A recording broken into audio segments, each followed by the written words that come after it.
Voilà, il est 7 heures. Vous écoutez le 102.3 FM Radio Centre-Ville à Montréal. C'est le magazine Nos Nouvelles qui est chez vous. À cette édition, on est le mardi 16 octobre. Demain, c'est 17. Et c'est pour ça que on consacrera beaucoup de temps à Haïti, à la portion haïtienne de cette édition de Nouvelles. On va vous parler de l'aspect politique de cette journée du 17 octobre qui était censée marquer la mort de Jean-Jacques Dessalines, célébrer ça. D'un côté, il y a les partis politiques qui veulent s'impliquer dans une manifestation à la grandeur du pays. D'un autre côté, il y a le gouvernement qui veut célébrer cette journée, honorer la mémoire de Jean-Jacques Dessalines avec beaucoup d'activités, notamment à Marchand-Dessalines. Et il y a la police de son côté qui lance des mises en garde par rapport à tout ce qui se dit sur les réseaux sociaux. On va faire le tour de tout ça en ce qui concerne Haïti.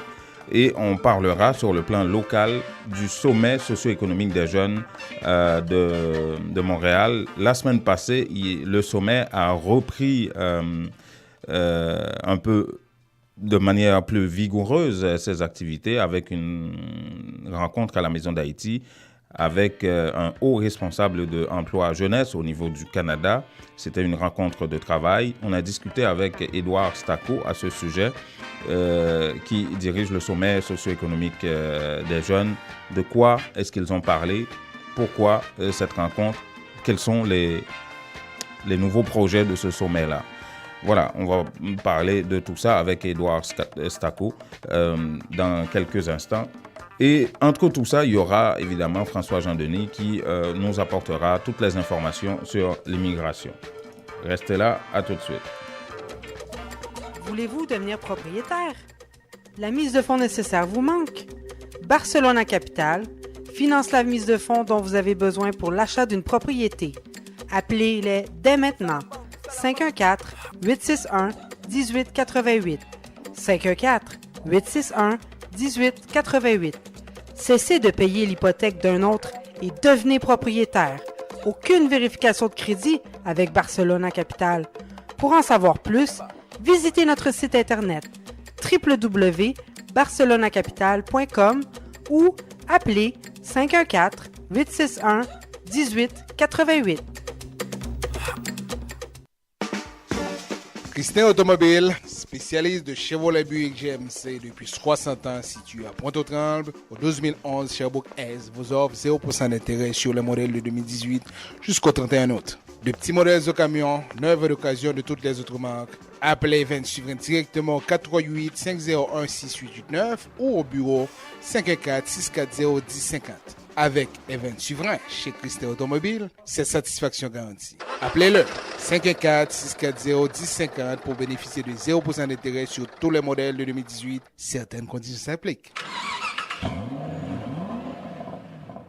Ou al fait affaire avec une compagnie de green gauche tête bobèche pour régler dossier immigration au Canada pour te faire économie bout de chandelle ou à venir plein on prend refus parce que dossier mal préparé, formulaire t'es mal rempli ou même qui te voulait ça me te parler. Tu vois, pour le même genre de dossier, Ti George WhatsApp, Fanny, Madame Joe Facebook et moi-même avions tous obtenu satisfaction pour avoir fait affaire avec Vision Max Service, cabinet spécialisé en immigration. Vous qui rêvez d'immigrer, d'étudier au Canada ou tout simplement de visiter le pays, Vision Max Service. Vous comptez demander un super visa, venir investir ou vous établir en tant que travailleur qualifié. Vision Max Service, un label de qualité. Vision Max Service, c'est le travail de professionnels qui étudient, traitent, suivent votre dossier. Ils vous conseillent, vous encadrent, vous accompagnent dans toutes vos démarches pour des résultats 100% excellents. 273 Lalu, coin Ruelle Vaillant, Port-au-Prince, Haïti. Téléphone 48 20 78 18, 22 09 76 82. Montréal 438 876 93 98.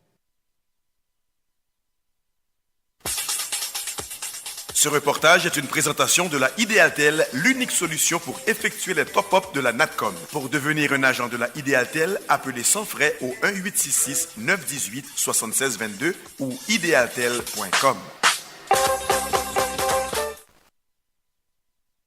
Et il y a le sommet avec les 4 projets très intéressants qu'on veut arriver à réaliser.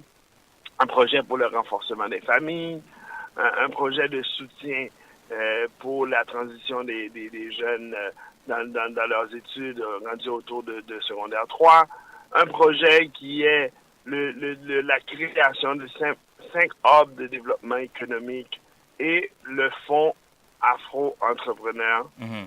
Et les gens vont en entendre parler très bientôt de ce rehaussement du fonds Afro-Entrepreneur pour le faire passer d'un fonds de 1 million qui a été 1 million sur 7 ans à 3 millions sur 3 ans. Ça, c'est la voix d'Édouard Stacot que vous venez d'entendre.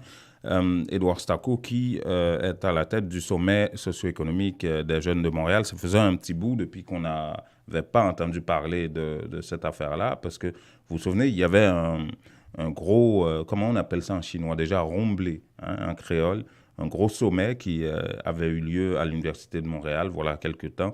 Et depuis, on n'a pas eu trop de nouvelles du sommet, mais les gens qui étaient impliqués dans ça, à la fois, bon, l'actuel député de Viau, Franz Benjamin, qui est très impliqué dans ça, il a prêté serment hier, en passant, on reviendra là-dessus. Et ils avaient organisé un gros sommet à l'Université de Montréal où ils réfléchissaient beaucoup sur la situation des jeunes noirs ou africains, les jeunes noirs de manière générale, ou des communautés culturelles. Et ça, c'est au-delà du Fonds 1804 que Édouard Stacot dirige également. Et la semaine passée, ils ont eu une rencontre de travail avec un haut responsable de Emploi Jeunesse Canada, justement, pour discuter, travailler, échanger des idées. Ça s'est passé à la Maison d'Haïti, échanger des idées sur la situation des jeunes et surtout le racisme qui touche les jeunes et en ce qui a trait à l'emploi, par exemple, ou d'autres aspects de la société. Il y avait toute une schématisation qui a été présentée à la responsable fédérale de Emploi à Jeunesse pour expliquer justement la situation des jeunes noirs, qu'est-ce qu'ils vivent au quotidien, au jour le jour. Voici de nouveau Édouard Stacot qui nous parle de ça. Un des exercices qui était fait, c'était de dire, voilà, un jeune de 24 ans qui a fini ses études, un DEC en comptabilité qui n'a pas d'emploi, qui vit un stress énorme, qui est anxieux, comment il pourrait être mieux desservi?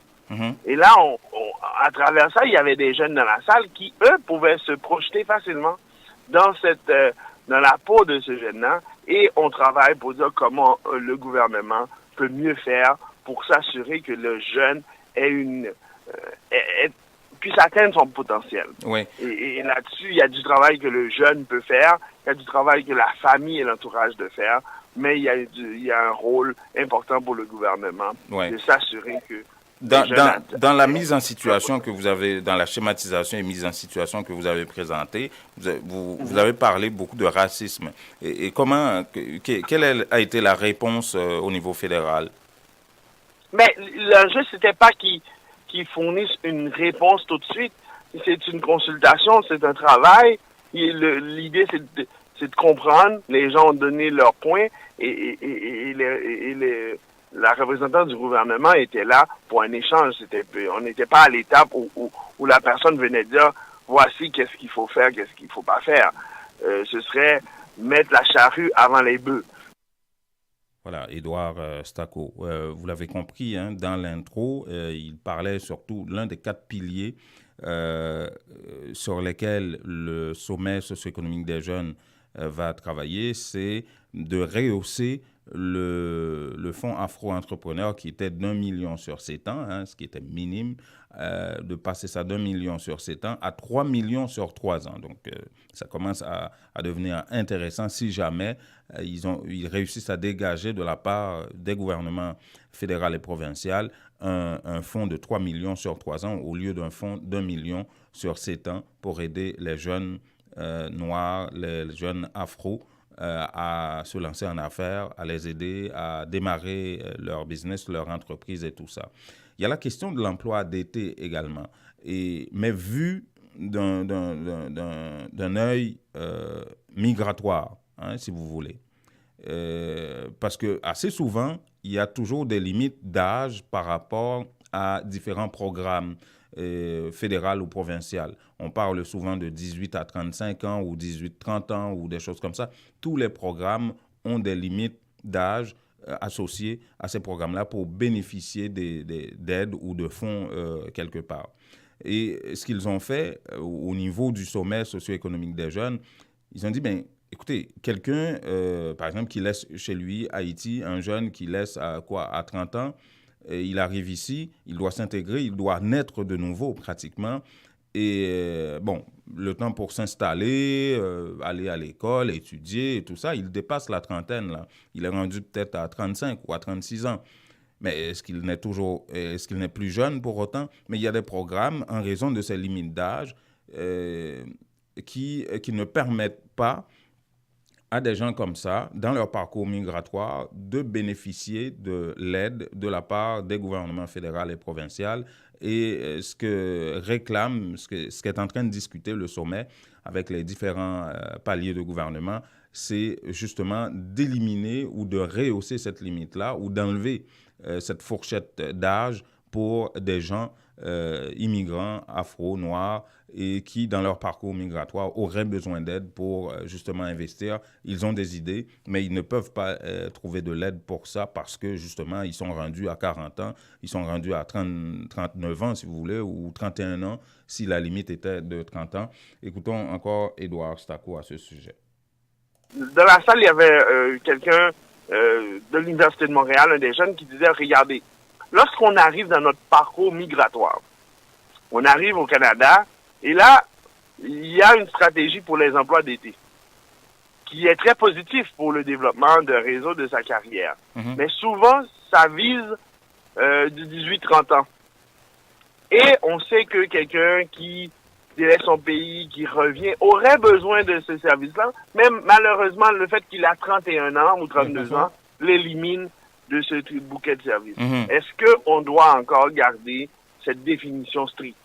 Voilà le genre de questionnement qui peut amener une réflexion, parce que le 18-30 ans pour un jeune ayant toujours vécu au Canada, c'est une réalité, mais lorsqu'on est en train de redémarrer, où le jeune a dû, pour aller chercher ses diplômes, reprendre certains cours, et il arrive, il est plus dans la catégorie 30 ans, mais il a un réseau aussi moins développé qu'un jeune de 27-28 ans. Absolument. Donc pourquoi ne pas permettre à ce jeune d'avoir des services? Voilà le type de réflexion importante.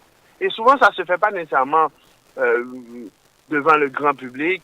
C'est ces échanges-là qui permettent au gouvernement d'ajuster leur politique et éventuellement qui donnent du concret pour les jeunes. Donc le sommet fait des projets, mais aussi dans la réflexion. Ouais, voilà. Alors, je, Franz Benjamin, jure que je suis fidèle et porterai vraie allégeance à Sa Majesté, la Reine Élisabeth II.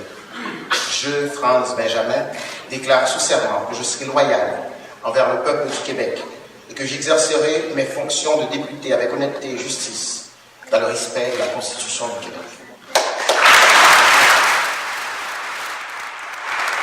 Voilà, ça c'était hier à l'Assemblée nationale où les 29 députés du Parti libéral ont prêté serment hier à l'Assemblée nationale et Franz Benjamin, élu d'Anvio d'origine haïtienne, prêtait serment, Dominique Anglade aussi pour le Parti libéral. Toute cette semaine, c'est vraiment la série de prestations de serment des différents partis politiques. Hier, c'était justement le Parti libéral. Je pense que jusqu'à jeudi, vendredi, on aura des partis comme Québec solidaire, la CAQ et le Parti québécois, des députés qui prêteront serment. Voilà, et c'était pour souligner, pour parler de cet aspect-là. François, bonjour. Bonjour Jean-Nouma, bonjour à tout le monde. Comment allez-vous? Pas aussi bien que tout le monde, mais ça va. Ça va? Ouais. Bon, Ouais. si ça ne va pas, ça ira. Ben oui, un jour. Bon, c'est ça. Alors, avec les nouvelles aujourd'hui, on va prendre un très bel article de Brigitte Bureau dans le journal sur Radio-Canada. On parle des citoyens canadiens de troisième zone. Brigitte Bougie ou Brigitte Bureau? Bureau. Ah, d'accord. Elle est à Ottawa. Ah, d'accord, OK. Ouais. Elle a fait vraiment un travail extraordinaire. Sur quoi? sur les refus de visa de visiteurs à l'étranger. Oui. Oh, c'est vraiment, ça donne le frisson en voyant comment... On en avait parlé déjà à cette antenne, toi et moi. Mais preuve à l'appui. Oui, maintenant c'est preuve à l'appui, oui. Preuve à l'appui, elle explique comment, au niveau des bureaux de visa à l'étranger, depuis l'arrivée des libéraux, et là, le taux de refus est en hausse spectaculaire. On ne sait pas pourquoi, alors que le Premier ministre annonce que le Canada est ouvert, il y a beaucoup d'ouverture, mais on refuse beaucoup de cas de demande de visa de visiteurs, de permis d'études. Par exemple, on va avoir quelques raisons généralement avancées, mais on prend le cas d'Haïti qu'on connaît bien. Du 1er janvier 2018 au 30 juin, ils ont traité près de 9000 demandes. 9000 demandes. Okay. Il y a eu à peu près 3000 acceptés. Wow. 9000, 3000 acceptés, tandis qu'il y a d'autres pays, on peut voir que là, on parle d'à peu près, je dirais, 30%, et à peu près, parce que sur 9000, on a 3000, c'est à peu près 30%. Alors, on se dit, pourquoi on a adopté cette politique-là?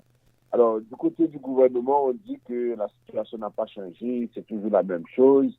Alors, elle a pris le temps d'analyser avec plusieurs personnes les raisons qu'on avance. Par exemple, on dit souvent, je ne suis pas convaincu que vous avez des ressources financières suffisantes. Et pourtant, dans les cas, les gens déposent des preuves financières assez intéressantes, mais on dit qu'on n'est pas convaincu. Bon, c'est l'agent qui parle, c'est l'agent qui prend la décision, il dit qu'il n'est pas convaincu. Ensuite, pour les voyages antérieurs, alors, moi, j'ai toujours eu des problèmes avec cet aspect-là. Quand la personne dit que les voyages antérieurs, mais si maintenant on ne donne pas la possibilité à quelqu'un de voyager, personne n'aura d'historique de voyage. Non. C'est comme pour le crédit. Si vous dites que bon, vous n'avez jamais eu de crédit, je ne vous donne pas. Mais ça doit commencer quelque part. C'est la même chose pour l'emploi. C'est dans tous les domaines ici au Canada. Oh, vous n'avez pas d'expérience québécoise. Alors, où est-ce que je vais la trouver, l'expérience québécoise en Haïti? Voyons donc. Non, mais voyons. Vous n'avez pas d'expérience québécoise. Dites-moi la vérité, finalement. Moi je préfère qu'on me dise la vérité, qu'on essaie de me rouler dans la farine comme ça. J'ai une cervelle quand même, et ça fonctionne, OK? Je suis juste noir. Exactement. Ça veut dire que quand les gens racontent n'importe quoi, parce que vous dites à la personne de les voyages intérieurs, pendant ce temps, la personne doit, à un moment déterminé, commencer. Et si tout le monde dit la même chose, ça veut dire finalement, il n'y aura plus de mouvement de pays à un autre. Alors, on dit que la situation est encore pire pour les ressortissants des pays d'Afrique, du Moyen-Orient. Ça veut dire que là, maintenant, c'est des cas de pays comme Burkina Faso, Côte d'Ivoire, Cameroun, Irak. Là, ce sont des refus systématiques. C'est comme, par exemple, si on fait une demande, là, maintenant, on sait que on a presque pas de chance de pouvoir réussir la demande visa de visiteurs. Là. Enfin. Et c'est ce qui fait vraiment réagir. On dit qu'on ne devrait pas et ça coûte de l'argent. Ouais. Ça ne l'a pas personne, ça ne l'a pas famille, et puis en plus de ça... Et non remboursable, hein? Non remboursable, oui. Alors, extrêmement compliqué. Et, normalement, dans des cas comme ça, les citoyens, c'est pourquoi les citoyens qu'on a interrogés se disent être des citoyens de troisième zone. Parce que pourquoi ils se disent, ou on les appelle des citoyens canadiens, alors qu'ils n'ont pas cette possibilité-là de faire venir leurs parents. Ça, c'est vraiment... On parle du regroupement familial, on parle de la façon de réunir les familles, mais si, imaginez à Noël, la personne veut faire venir ses parents, et là encore, même des parents âgés, et ça veut dire que des personnes qui sont victimes de cette politique-là. On comprend que le gouvernement veut effectivement empêcher qu'il y ait plus de demandes d'asile. On comprend ça. Mais quand vous avez des personnes âgées, quand vous avez des gens qui ont démontré... Moi, j'ai eu un cas, j'ai du mal. La personne a gagné au loto, et elle travaillait également. Elle a envoyé, par exemple, une attestation bancaire de plus de $400,000. Juste l'école coûte $22,000. Dans la lettre de refus, on dit vous n'avez pas les ressources financières pour payer l'école. Sérieux? Sérieux, mais oui. Ça veut dire que là, maintenant, on a fait une demande d'accès à l'information, on attend la réponse. Alors, imaginez, et elle a envoyé 400,000 comme attestation bancaire parce qu'elle ne voulait pas envoyer 1 million, 2 millions, puisque elle a gagné. Et puis ensuite, ce n'est pas ça seulement son revenu, elle a d'autres revenus puisqu'elle travaillait. Ouais. Alors, quand vous $22,000, vous dites que oh non, la personne n'a pas de ressources financières. Oui, mais est-ce qu'ils ont vérifié que la personne n'a pas ces fonds-là sur son compte? Non, mais on a envoyé une copie de ce que l'Auto-Québec lui a donné. Tout a été fait. Ah oui? Mais comment l'agent a fait pour dire ça? On a des commerçants. C'est une fausseté, ça. Mais oui, en Haïti, on a des commerçants, des gens qui gagnent bien leur vie, qui déposent des attestations bancaires de $40,000, $50,000 américains sans problème. L'école coûte $15,000, $16,000. Oh, vous n'avez pas les moyens pour payer l'école. Ah bon? Ah non, c'est incroyable. Et ce qui est bizarre, ce qui est vraiment frustrant dans tout ça, c'est que si et seulement si les gens vulgarisent l'information, ou bien vont dans la presse, vont dans les médias, et peut-être que ça peut porter le gouvernement à changer sa politique. Mais si chacun reste avec son refus, il n'y aura pratiquement rien, et puis c'est incroyable. On est citoyen canadien, on veut faire venir un parent pour visiter Noël, pour visiter, des fois c'est pour des cas de décès, des fois c'est pour des cas de mariage, et là on n'a aucune garantie. Ça c'est incroyable. Que si la personne répond aux critères, qu'elle va avoir le visa. Maintenant, autre dernière nouvelle, je voulais vraiment prendre le temps pour ce point-là, parce que c'est...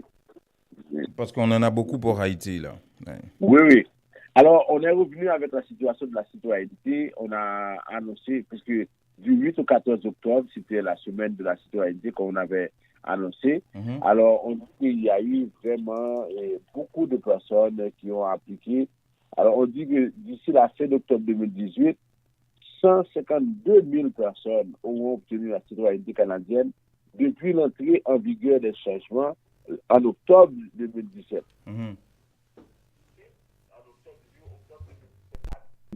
Il y a à peu près 152 000 personnes qui ont obtenu la citoyenneté. Ça veut dire que c'est beaucoup.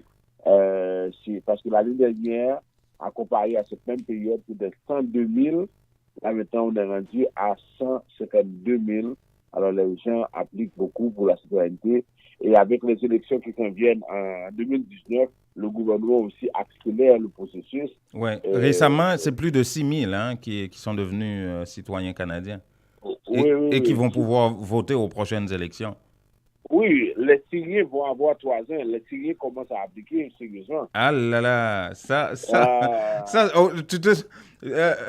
que j'en avais parlé, soit en privé ou en public, mais c'était quelque part, moi, je me souviens que j'avais évoqué cet aspect-là. Faire venir 25 000 Syriens, là, et d'un coup, d'ici 3 ans, c'est des gens qui vont devenir citoyens et qui ne vont pas oublier ce qu'avait fait le Parti libéral. Comme vous êtes dans une province, je me souviens, ce sont des gens qui vont se souvenir. Ben oui. Quel parti les a fait venir, et c'est pourquoi, pour certains, on a pu changer rapidement les règlements pour passer à 3 ans, parce que là, déjà, ils appliquent, et puis vous allez voir cette année, on va accélérer les demandes de citoyenneté, parce qu'on veut qu'au mois d'octobre 2019, tous ces gens-là soient déjà prêts à voter, et puis c'est ça la réalité. Et tu te rends compte si ces gens-là décident de sortir voter? Oh, mais c'est clair, ils vont voter. Ça va faire une différence aux urnes. C'est sûr qu'ils ne sont pas les 25 000. Non. Je ne pense pas. Oui, mais au moins, il y aura 15 000 à peu près là, il faut s'organiser pour voter. Et puis c'est comme ça. Oui. OK. Ben, merci beaucoup, François. François Jean-Denis, qui dirige la ferme Vision Max Service, spécialisée en immigration. Vous pouvez voir ses coordonnées à l'écran sur Facebook. Vous nous écoutez effectivement à partir de Facebook. Merci beaucoup, François Jean-Denis. Merci et à demain. À demain. Voulez-vous devenir propriétaire? La mise de fonds nécessaire vous manque? Barcelona Capital finance la mise de fonds dont vous avez besoin pour l'achat d'une propriété. Appelez-les dès maintenant. 514-861-1888. 514-861-1888. Cessez de payer l'hypothèque d'un autre et devenez propriétaire. Aucune vérification de crédit avec Barcelona Capital. Pour en savoir plus, visitez notre site internet www.barcelonacapital.com ou appelez 514-861-1888. Vous avez besoin d'avancer dans votre carrière, mais il vous manque votre secondaire 5? En 5 ou 10 semaines seulement, vous pourriez l'avoir avec le centre Jean-Paul Lemay. C'est sérieux? C'est tout bon, oui? Ce n'est pas une blague. Un seul numéro, 514-326-6868. Appelez pour vous inscrire afin d'obtenir votre attestation d'équivalence de 5e secondaire en 5 ou 10 semaines seulement. Un seul numéro, 514-326-6868 ou visitez-les au 3735 de la rue Moncelet, coin Rome, à Montréal-Nord. Christin Automobile, spécialiste de Chevrolet Buick GMC depuis 60 ans, situé à Pointe-aux-Trembles, au 12011 Sherbrooke-Est, vous offre 0% d'intérêt sur les modèles de 2018 jusqu'au 31 août. De petits modèles de camions, neuves d'occasion de toutes les autres marques. Appelez Event Suivant directement au 438-501-6889 ou au bureau 514-640-1050. Avec Event Suivant chez Christin Automobile, c'est satisfaction garantie. Appelez-le 514-640-1050 pour bénéficier de 0% d'intérêt sur tous les modèles de 2018. Certaines conditions s'appliquent. Ou al faire affaire avec une compagnie de green gauche tête bobèche pour régler dossier immigration au Canada pour te faire économie bout de chandelle ou à venir plein on prend refus parce que dossier mal préparé, formulaire était mal rempli ou même qui te voulait ça me te parler. Tu vois, pour le même genre de dossier, Ti George WhatsApp, Fanny, Madame Joe Facebook et moi-même avions tous obtenu satisfaction pour avoir fait affaire avec Vision Max Service, cabinet spécialisé en immigration. Vous qui rêvez d'immigrer, d'étudier au Canada ou tout simplement de visiter le pays, Vision Max Service. Vous comptez demander un super visa, venir investir ou vous établir en tant que travailleur qualifié. Vision Max Service, un label de qualité. Vision Max Service, c'est le travail de professionnels qui étudie, traite, suivent votre dossier. Il vous conseille, vous encadre, vous accompagne dans toutes vos démarches pour des résultats 100% excellents. 273 Lalu, coin Ruelle Vaillant, Port-au-Prince, Haïti. Téléphone 48 20 78 18, 22 09 76 82. Montréal 438 876 93 98. Vous dormez mal la nuit? Votre matelas vous donne des maux de dos? Eh bien, la Maison du Matelas Confort Plus a le somnifère pour vous. En plus des matelas confortables, vous trouverez chez Confort Plus tous les électroménagers à des prix d'entrepôt. 3 adresses pour vous servir. 5600 Henri Bourassa Est, local 34, téléphone 514-315-4648. Au 6425 Boulevard Léger à Montréal-Nord, téléphone 514-321-5398 et au 2940 rue Remembérance à La Chine, téléphone 514-658-93. Votre confort est à la Maison du Matelas.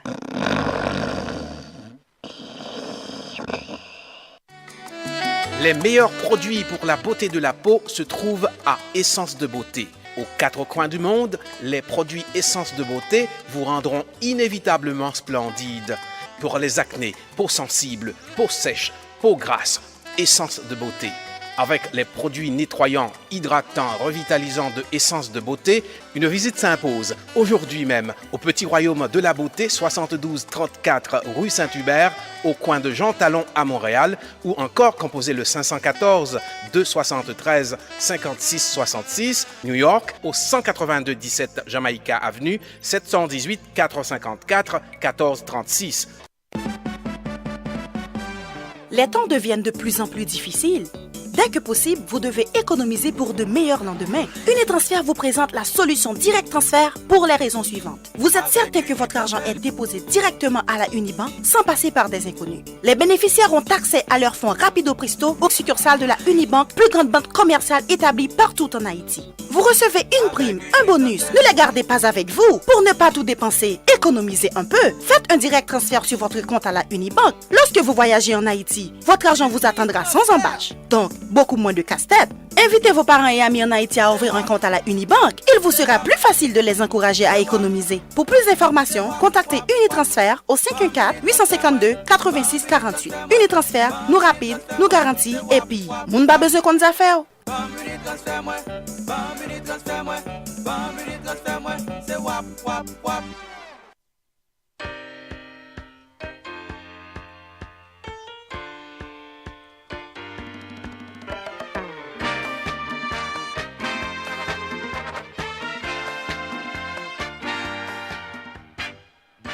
Voilà, 7h31. Vous écoutez le 102.3 FM Radio Centre-Ville à Montréal et c'est le magazine Nos Nouvelles apporté par intexto.ca.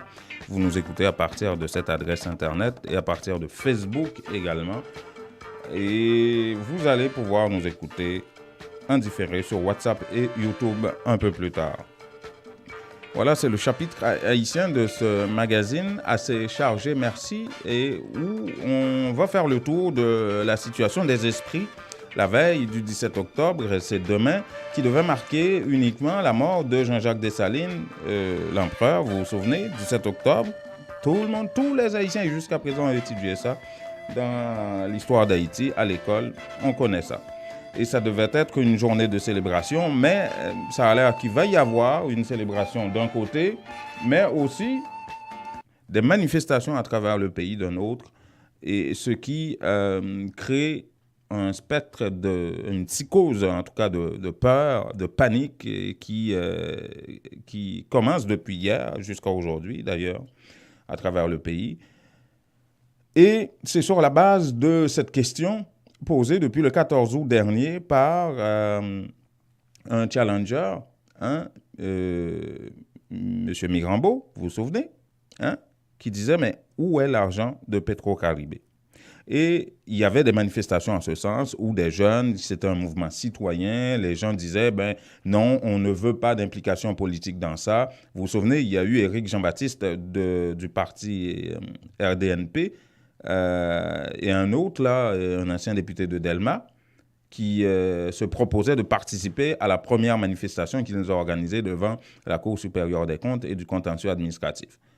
Eh bien, ils ont été chahutés, ils ont été mis dehors, gentiment, en disant non, on ne veut pas d'implication politique dans cette affaire. Mais, depuis quelque temps, depuis quelques semaines, j'ai comme l'impression que les politiciens ont éclipsé les challengers, ce mouvement citoyen. D'abord, il y a eu Moïse Jean-Charles, ensuite Schiller Louis-Dor de Famille Lavalas, qui a même été invité au parquet de Port-au-Prince pour s'expliquer sur ses propos en parlant de déchoucage. Bon, maintenant, il y a vraiment tous les partis politiques qui commencent à s'impliquer là-dedans. Il y a aussi la fusion qui vient de s'inviter à travers Edmond Supplice-Bozil, que vous allez pouvoir écouter. Qui tout notre classe moyenne, qui tout notre classe pauvre, la direction de classe moyenne. Nous n'avons mal cité, nous tous, nous n'avons mal cité. Et c'est pour ça que nous demandons pas ici, camper debout, comme un seul homme, pour dire, gouvernement, prends-mail, nous voulons au procès Petro-Caribé pour marrer voler. Marrer garçon, marrer femme qui volent l'argent Petro-Caribé, pour retourner l'argent dans la caisse l'État. Tout le monde fusion, toutes ces partisans fusion, nous demandons, prends la rue, 17 octobre, pour demander compte, pour dire, nous, côté cob, nous devons payer au passé. Côté cob, yo ba nous, non, BM pas de la yo, côté cob ça au passé. Voilà, ça c'est Edmond Supplice-Bozil de la fusion des sociodémocrates qui invite ses membres et ses sympathisants à investir la rue demain. Encore politique, il y a le sénateur du Nord-Est, Jacques Sauveur-Jean, élu sous la bannière du PHTK, vous vous rendez compte, et c'est le PHTK qui est au pouvoir, et qui depuis quelque temps émet des notes discordantes par rapport à la politique de son parti, en tout cas de son chapeau légal, le PHTK.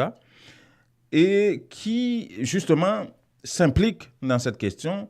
Il y a de plus en plus de sénateurs qui s'impliquent dans ça. Vous vous souvenez, au début, il y avait que Antonio Cherami, dit Don Cato, sénateur de l'Ouest, qui faisait la promotion sur les réseaux sociaux de cette affaire-là. Bon, maintenant, le sénateur élu sous la bannière du PHTK, Jacques Sauverjean également. Demain, cap venir là, 17 octobre là, camper, pas prendre pression, pas dire que c'est pas bail qui regarde nous. Peuple par contre programmer violence, c'est pas ça. Ça qu'a fait moun qu'a fait menace ni de l'État, ni de moun bandit, moun qu'a bail moun zam pour disputer, c'est pas ça que nous-mêmes n'a revendiqué. N'a revendiqué justice et il faut croire que justice pas vengeance. Nous-mêmes, nous avons côté justice pour que la nation compte exactement qui ça qui empêche que nous-mêmes, dans le pays d'Haïti, nous vivons bien. Voilà, Jacques Sauverjean, un autre sénateur, Yuri Latortue, cette fois de l'Artibonite, et qui dirige un parti régional, le AAA, l'Artibonite en action, et annonce que demain également, au Gonaïve, il va y avoir une manifestation et il invite tous les membres de son parti à participer à cette manifestation. Il n'y aura pas que manifestation au Gonaïve, il y aura une conférence également sur Petro-Caribé, c'est quoi? Vous vous souvenez, lui, il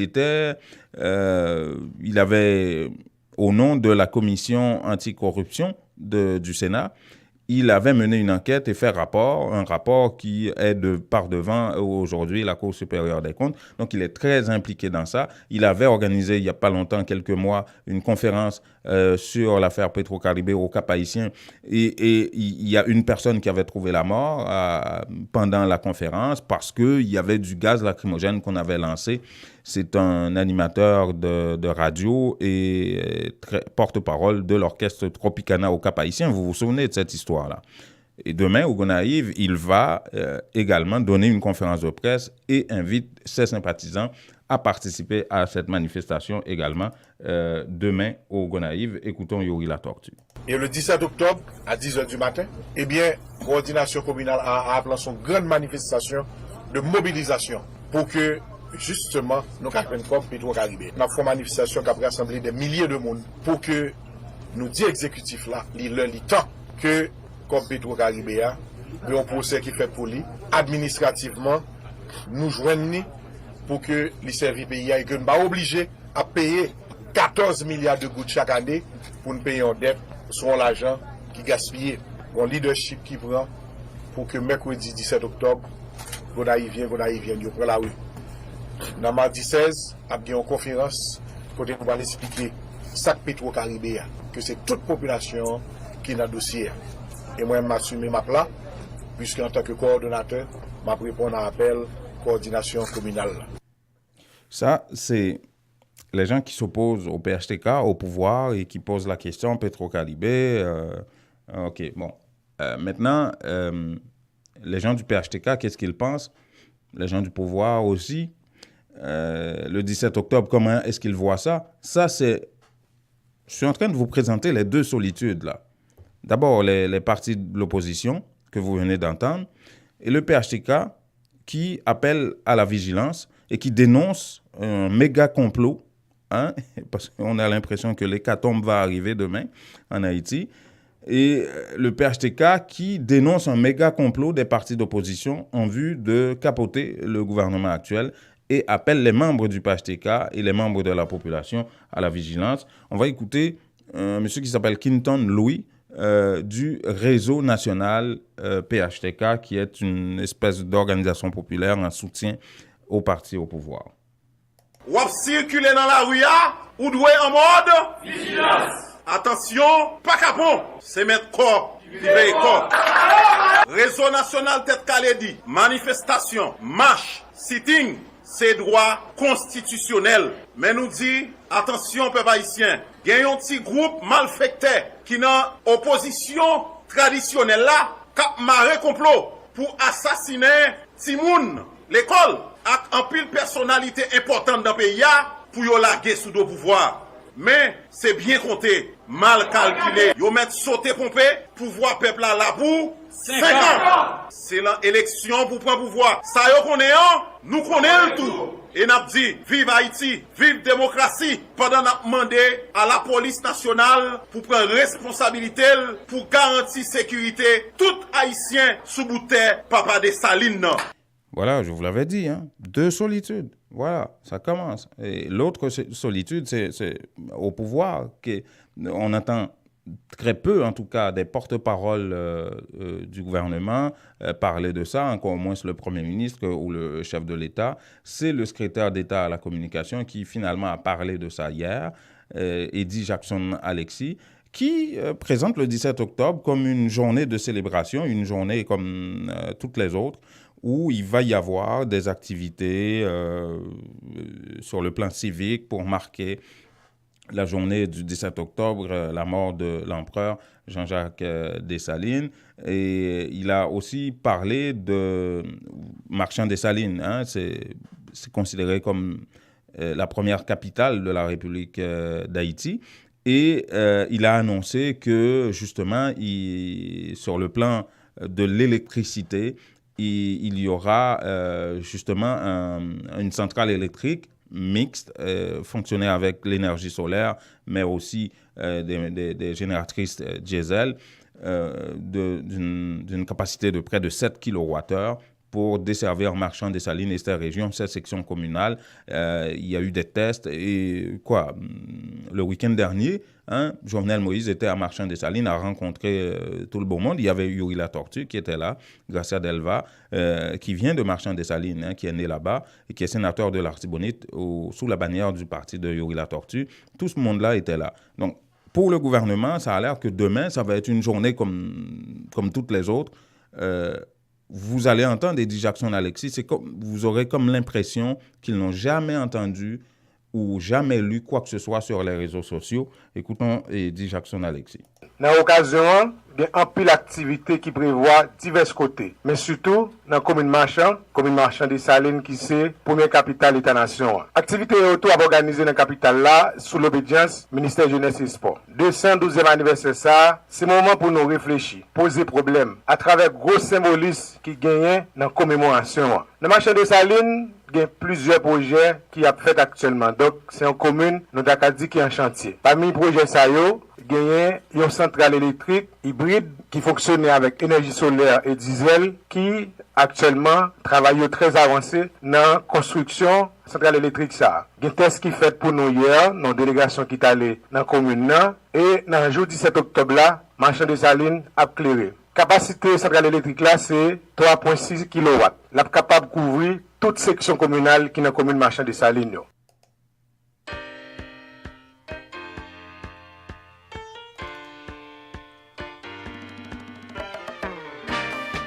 Brigade spécialisée en sécurité routière a déjà là pour garantir fluidité, circulation motorisée et circulation piétonne. Il y a là.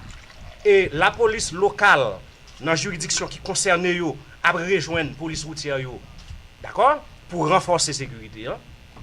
Et en revanche, c'est une unité spécialisée, merci, Boy, Simo, et toute l'autre unité décentralisée, a là, d'accord, pour renforcer le nom blanc, pour renforcer la présence policière sous axe principal. Voilà. C'est la voix de Michel-Ange Louis-Jeune, c'est le nouveau porte-parole de la police nationale d'Haïti. Vous venez d'entendre les politiciens de tous bords et de tous côtés, et des deux côtés, de toute façon, au pouvoir et dans l'opposition. Maintenant, la police qui se retrouve au milieu de tout ça, quelles sont les dispositions qui ont été prises? Comment est-ce que la police se prépare par rapport à ça? C'est ce que vient de vous expliquer un petit peu. Et Michel-Ange Louis-Jeune, le nouveau porte-parole de la police nationale d'Haïti. Mais ce qu'il a dit hier, c'est que la police ne tolérera aucun, et je dis bien aucun débordement demain, 17 octobre. Et toutes les unités de la police nationale, que ce soit l'unité Boyd, connue pour sa violence, ce qu'a mobilisé aussi, ça, il vient de le dire. Maintenant, voici de nouveau Michel-Ange Louis-Jeune. Manifester pas veut dire voler téléphone moun. Oui. Manifester pas veut dire classe moyenne nan ou bien n'importe monde qui sorti avec une machine pour diable que l'acheter pour même fin payer le crédit sous lui et puis pas gain garantie qu'il va rentrer avec. Même s'il fin payer même s'il pas payer tout, même s'il pas fin payer. Eh ben l'on fait ça, on dit moun a manifester à toujours, ou n'a crasé, ou n'a boulé, ou dit moun a manifester à toujours et puis qu'on a là quand la police réagit, c'est la police qui fait ou pas manifester. Pas comme ça. Moi je pense que donc une décantation qui fait décantation qui doit faire entre manifester et moun qui craser des autres. Et moun qui responsable manifestation tout, yo toujours a courir pour responsabilité yo. Mais ou responsable ensemble de moun mobilisé dans la rue à tout. Qui sont responsables ou gain pour parler avec moun ça pour faire connaître ou li c'est manifestement d'elle pour le manifester. Ou pas mandel pour le faire des autres. Le ça ou aider la police faire travail là. Voilà.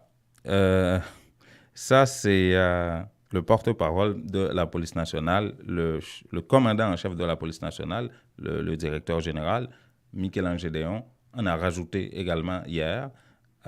Écoutons-le. Jodi, ou kap gen problème avec nous. Si nous prenons disposition contre ou même qui rentre dans faire violence.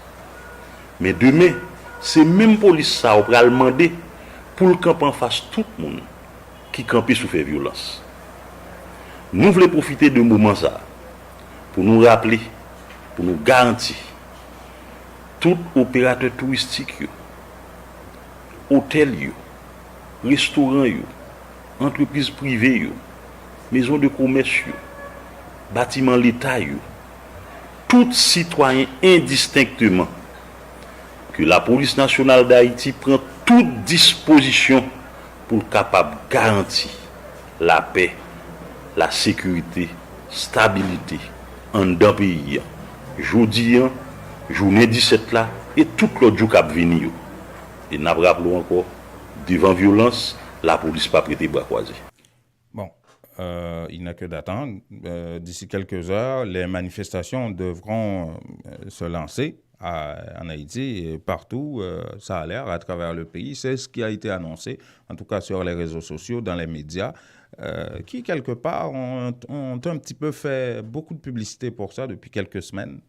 Bon, bref, je laisserai mes commentaires pour plus tard par rapport à ça. Mais on parlait de manifestations à travers le pays. Et il va y avoir également des activités officielles à Marchand-des-Salines, où Jovenel Moïse projette de se rendre pour célébrer ça. Ça, c'est dans l'Artibonite. Et pour aller là, il va falloir passer à Saint-Marc. Il était bruit sur les réseaux sociaux que la police de Saint-Marc aurait interdit la tenue de la manifestation dans cette ville-là demain. La police, le porte-parole de la police dans la région, s'est empressé pour apporter un démenti formel par rapport à ça. Mais il y a un petit peu de vrai là-dedans pour demain. Parce que, comment il s'appelle? Rochelle Jean-Marie, c'est ça? Oui, qui est porte-parole de la police de Saint-Marc, a dit non, on n'a pas interdit la manifestation pour demain, mais étant donné qu'on aura beaucoup de choses à gérer sur la route, les cortèges officiels, les patatis, les gens et tout ça, nous, ce qu'on a proposé, c'est que cette manifestation-là n'ait pas lieu demain, mais plutôt après-demain. Écoutons le porte-parole de la police de Saint-Marc, Rochelle Jean-Marie. On dit par rapport avec 17 octobre, qui sont fêtes nationales d'ailleurs, qui se fait tout haïtien, par rapport à la préoccupation de la police pour toute gros dignitaire pays à Marchand-des-Salines, nous avons de jalonnement pour nous faire pour le département Panon de Montouy à Dessalines, c'est-à-dire pour nous mettre sur toute route, policiers, machines qui ont traversé, pour éviter à ce que pendant la machine soit passée, que de l'autre manifestation, que la police n'a pas en mesure à ce que le cas bien sécurisé, pour raison ça, nous suggérer à ce que nous fait manifestation, non date qui part 17 octobre. Oh, voilà. Mais il veut éviter de parler d'interdiction de la manifestation. C'est une suggestion. Mais la manifestation aura lieu quand même demain, j'imagine. Mais qu'est-ce que la police va faire? Il risque d'avoir des échauffourées à Saint-Marc à cause de ça, parce que le cortège du président va passer par là, de toute façon, pour aller à Marchand-des-Salines. Manifestation à Saint-Marc à surveiller demain. Mais entre-temps, vous savez, il y a eu un tremblement de terre en Haïti, dans le nord-ouest, notamment à Port-de-Paix, qui a touché une partie de l'Artibonite comme à Gros-Morne, où des milliers de gens sont dans des situations difficiles, qui sont à l'hôpital, qui n'arrivent pas à recevoir des soins. Mais que ce soit sur les réseaux sociaux, dans les médias, on se préoccupe de demain 17 octobre comme s'il allait y avoir une hécatombe en Haïti et on parle vraiment peu des suivis par rapport au séisme, de l'aide à apporter à ces gens-là qui sont à l'hôpital, qui n'ont où crécher aujourd'hui, qui dorment à la belle étoile et qui sont trempés comme des poules, advenant qu'il pleuvine, par exemple, dans le nord-est ou à Gros-Morne. Et voilà, il y en a un politicien qui voulait se montrer plus intelligent que ça. Ben, il a un petit peu de moyens aussi, mais il aurait pu ne pas le faire. C'est Éric Jean-Baptiste qui dirige le RDNP, qui s'est rendu à Port-de-Paix, vraiment pas les mains vides. Vous allez entendre ça.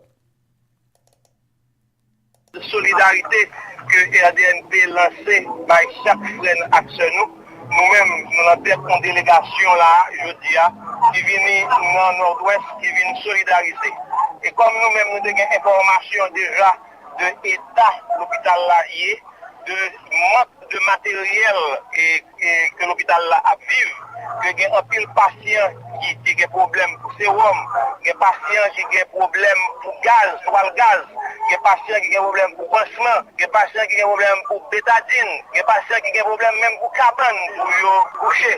Donc nous-mêmes, nous devons donner la peine, comme nous avons constaté là, venir avec un lot de matériel médical qui peut capable servir mon nord-ouest.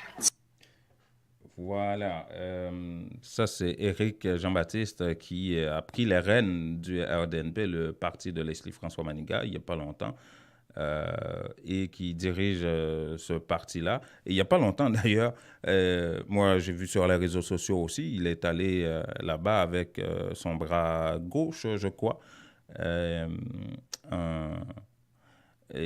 parce qu'il a été victime d'un attentat il n'y a pas longtemps. Il a reçu 2 balles à son bras gauche, justement, dans la région de Carrefourfeuille, un matin où il emmenait ses enfants, ses 2 ou 3 enfants, je crois, à l'école. Et il a été victime de ça. Il s'est fait soigner à l'hôpital, mais ce n'est pas fini. Mais il s'est rendu quand même dans le nord-est pour apporter de l'aide à des gens dans le besoin. Il y a une autre situation plutôt grave qu'il va falloir adresser à Port-de-Paix à la suite du séisme, c'est la question de la prison. La prison a été fortement secouée par le séisme et beaucoup de murs. La prison est complètement fissurée et ça représente un danger pour des centaines de prisonniers qui sont là-dedans. Et il y a un responsable de la PENA qui s'était rendu sur les lieux avec des ingénieurs pour aller vérifier l'état, la situation de la prison. Il faut dire que le résultat n'est pas jojo du tout. Voici Charles Nazaire. L'équipe technique, il y a des ingénieurs de l'administration pénitentiaire qui étaient déjà là pour ce maintenant. Donc, pour qu'on les responsables pour venir même, pour venir évaluer avec eux, et puis pour qu'on prenne les dispositions appropriées. Constat, forme de qu'il y a urgence. Il y a urgence parce que il y a plusieurs cellules que les responsables de prison ont fait visiter. Réellement, moi qui suis sûr, moi tête déjà paniqué. Moi, il y a un côté à pas de fissure, bloc presque tombé. Donc nous venons, quand une disposition qui est en cours, bon, par exemple, la disposition qui est en cours, c'est que nous pouvons retirer en pile la tête qui est là, nous pouvons essayer de transférer la prison, l'autre prison dans le pays. Voulez-vous devenir propriétaire? La mise de fonds nécessaire vous manque? Barcelona Capital finance la mise de fonds dont vous avez besoin pour l'achat d'une propriété. Appelez-les dès maintenant. 514-861-1888. 514-861-1888. Cessez de payer l'hypothèque d'un autre et devenez propriétaire. Aucune vérification de crédit avec Barcelona Capital. Pour en savoir plus, visitez notre site internet www.barcelonacapital.com ou appelez 514-861-1888. Vous avez besoin d'avancer dans votre carrière, mais il vous manque votre secondaire 5? En 5 ou 10 semaines seulement, vous pourriez l'avoir avec le Centre Jean-Paul Lemay. C'est sérieux! C'est tout bon, oui. Ce n'est pas une blague. Un seul numéro, 514-326-6868. Appelez pour vous inscrire afin d'obtenir votre attestation d'équivalence de 5e secondaire en 5 ou 10 semaines seulement. Un seul numéro, 514-326-6868 ou visitez-les au 3735 de la rue Moncelet, coin Rome, à Montréal-Nord. Christin Automobile, spécialiste de Chevrolet Buick GMC depuis 60 ans, situé à Pointe-aux-Trembles, au 2011 Sherbrooke-Est, vous offre 0% d'intérêt sur les modèles de 2018 jusqu'au 31 août. De petits modèles de camions, neuves d'occasion de toutes les autres marques. Appelez Event Suivant directement au 438-501-6889 ou au bureau 514-640-1050. Avec Event Suivant chez Christin Automobile, c'est satisfaction garantie. Appelez-le 514-640-1050 pour bénéficier de 0% d'intérêt sur tous les modèles de 2018. Certaines conditions s'appliquent. Ou al fait affaire avec une compagnie de green gauche tête bobèche pour régler dossier immigration au Canada pour te faire économie bout de chandelle ou à venir plein on prend refus parce que dossier mal préparé, formulaire t'es mal rempli ou même qui te voulait ça me t'es parlé. Tu vois, pour le même genre de dossier, T. George WhatsApp, Fanny, Madame Joe Facebook et moi-même avions tous obtenu satisfaction pour avoir fait affaire avec Vision Max Service, cabinet spécialisé en immigration. Vous qui rêvez d'immigrer, d'étudier au Canada ou tout simplement de visiter le pays, Vision Max Service. Vous comptez demander un super visa, venir investir ou vous établir en tant que travailleur qualifié. Vision Max Service, un label de qualité. Vision Max Service, c'est le travail de professionnels qui étudient, traitent, suivent votre dossier. Ils vous conseillent, vous encadrent, vous accompagnent dans toutes vos démarches pour des résultats 100% excellents. 273 Lalu, coin Ruelle Vaillant, Port-au-Prince, Haïti. Téléphone 48 20 78 18, 22 09 76 82, Montréal 438 876 93 98. Voilà, les challengers, je vous laisse avec une question. Vous vous êtes fait éclipser par le politique. Est-ce que c'est à ça que vous vous attendiez dans le cadre de ce mouvement? Est-ce que vous pensez obtenir de meilleurs résultats comme ça? Bonne journée, c'était nos nouvelles 102.3 FM et apporté par intexto.ca. Bonne journée, mesdames, messieurs.